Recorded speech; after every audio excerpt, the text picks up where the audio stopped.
Deconstruction is the approach between text and meaning with intention to oppose the structural integrity and central understanding of the text.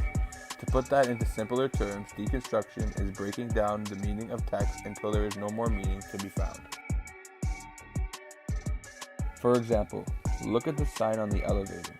It suggests that the only animals allowed on the elevator are guide dogs. To most people, this sign would be interpreted as if the only dogs allowed are those assisting the blind people.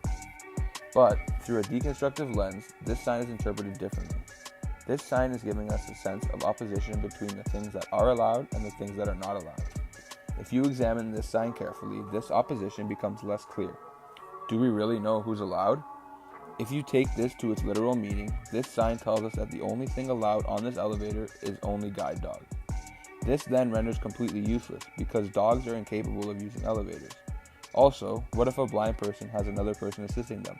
Would that then mean they are not allowed? After all, this sign is directed towards blind people, and they are not even capable of seeing the sign, so it is therefore pointless. Basically, the whole point of deconstruction is to find evidence that the intended and assumed meaning is incorrect.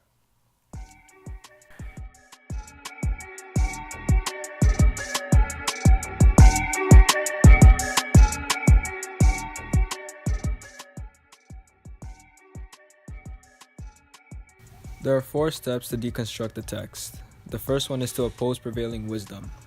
One must question all other theories and must assume all other information is based on the user's assumptions. They must create their own ideas and information based on the text they have read.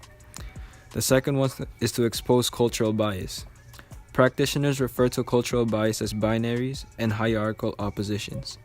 Certain words that are being used are often emphasized more. The third one is to analyze sentence structure, analyzing the arrangement of subject and object. And the last one is to play with possible meanings. Check if the discoveries one has made can be used for a new interpretation.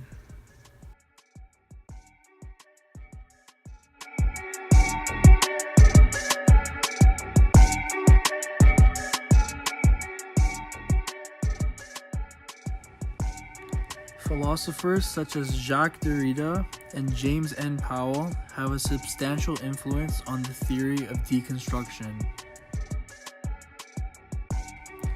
Jacques Derrida was a French philosopher who originally created the theory of deconstruction. He was known for critiquing Western philosophy and analyzing the nature of language, writing, and the meaning of literary texts. His views were highly controversial but were very influential in the intellectual world of the late 20th century. A quote about deconstruction from the literary text called Dissemination, written by Jacques himself, says, "A text is not a text unless it hides from the first comer, from the first glance, the law of its composition and the rules of its game. A text remains, moreover, forever imperceptible. Its laws and rules are not, however, harbored in the inaccessibility of a secret. It is simply that they can never be booked, in the present, into anything that could rigorously be called a perception."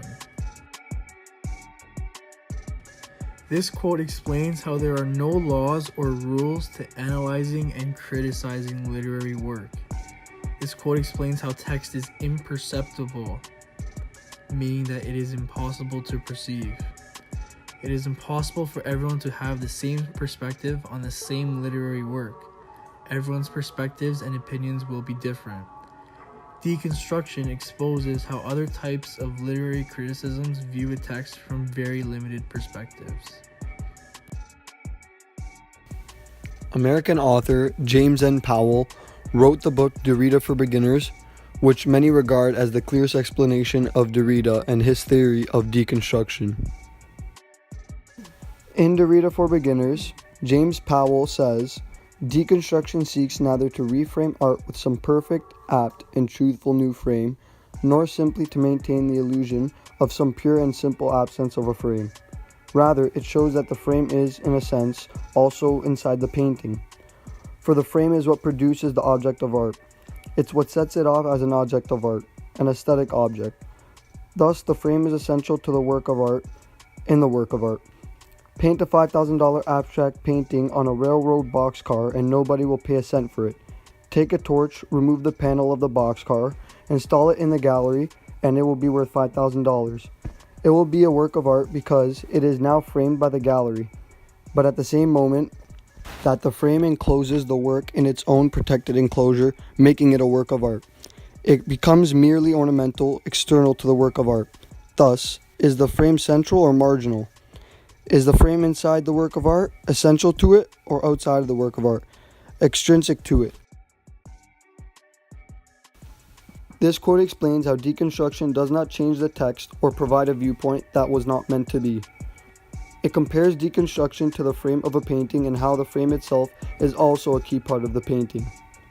The frame metaphor explains how the same people can view literary works differently depending on the circumstances, which in this case was the boxcar versus the gallery. This quote further explains how deconstruction exposes the other one-dimensional literary criticisms.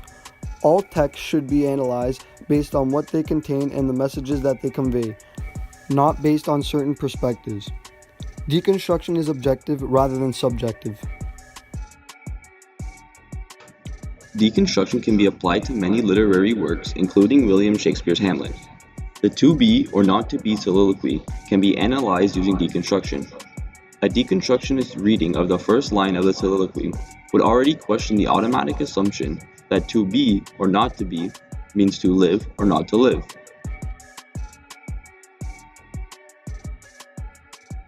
There are so many different possibilities for what the word be or being can mean. Since the word being can mean so many different things, a deconstructionist would conclude that the term becomes meaningless. The first 4 lines seem to pose 2 options for Hamlet: struggle internally with a problem, or go out and tackle the problem. However, a deconstructionist may ask, what does Hamlet mean by nobler? What sort of values or morals does he have by questioning whether thought or action is better?